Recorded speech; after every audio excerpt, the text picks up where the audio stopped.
Good morning, all of you. I am Dr. KSR Radhika, working as Associate Professor, Department of Computer Science and Engineering in SRKR Engineering College, Bhimbar. The subject Embedded Systems. We are going to discuss hardware and memory.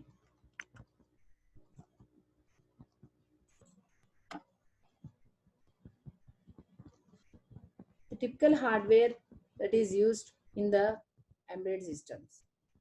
Mainly, microprocessor and memory are required in an embedded systems.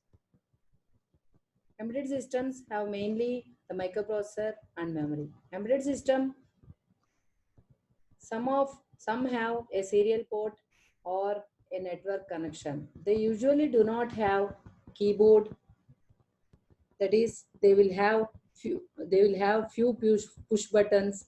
Telegraph even does not have that, and they don't have a screen. Sometimes will have liquid crystal display with two or three dozen characters. Some have few light emitting diodes to indicate a plastic system function. And also the embedded systems do not have disk drive.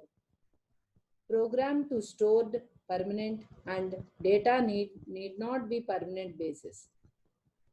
They have various kinds of specialized memory devices.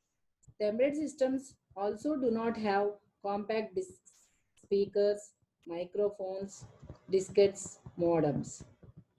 Most embedded systems do not have all these things. They mainly have the microprocessor.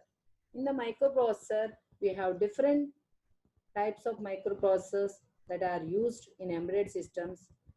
Though some of them are Zilog, Z8 family, Intel 8051 family, Motorola 68000 family, Zilog 8Z, Zilog Z80 family,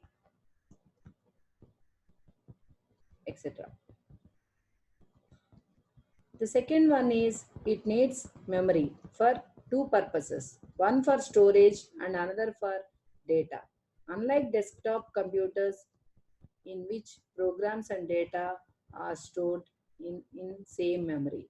Embedded systems need a special kind of memory that will remember the program even when no power.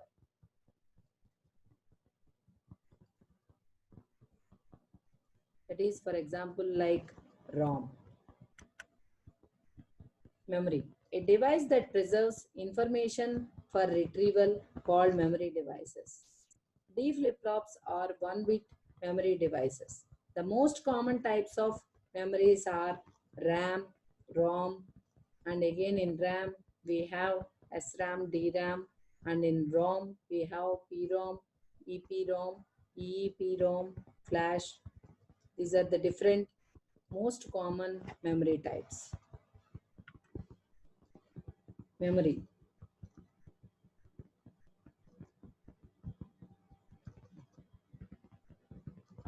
Read-only memory and random access memory are the main memories that we have to discuss.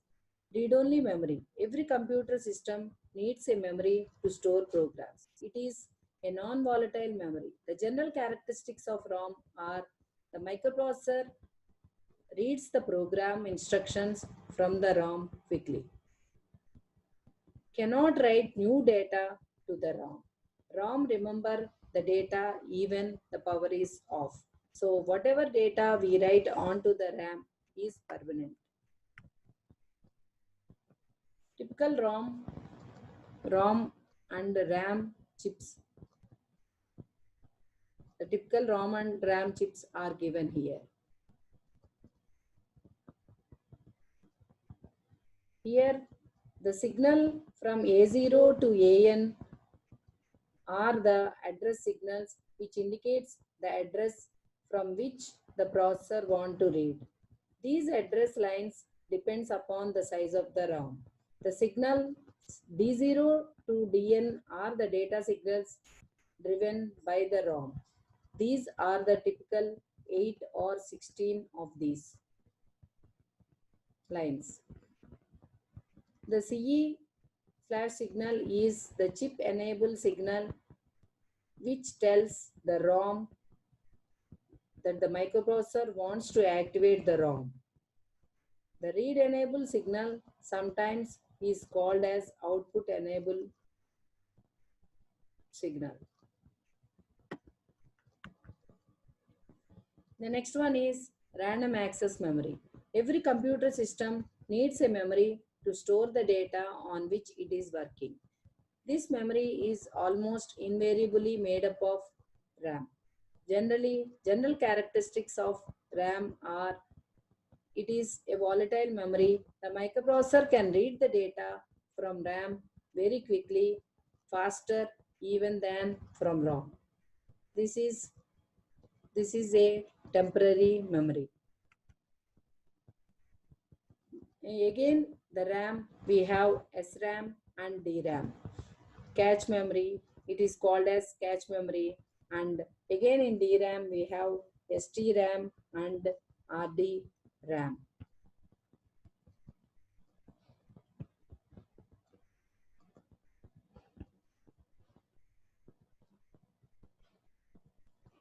Again, the types of ROM are again PROM, programmable read-only memory, EPROM, erasable programmable read-only memory, EEPROM, flash memory.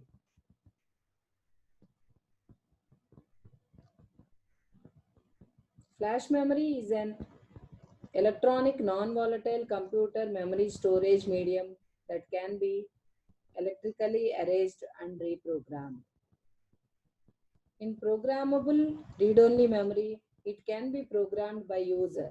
Once programmed, the data and instruction in it cannot be changed. Erasable programmable read-only memory, it can be reprogrammed to erase. It can be reprogrammed to erase the data from it, expose it to ultraviolet, to reprogram it, erase all the previous data. So these are the memories that are used in the embedded systems. Thank you.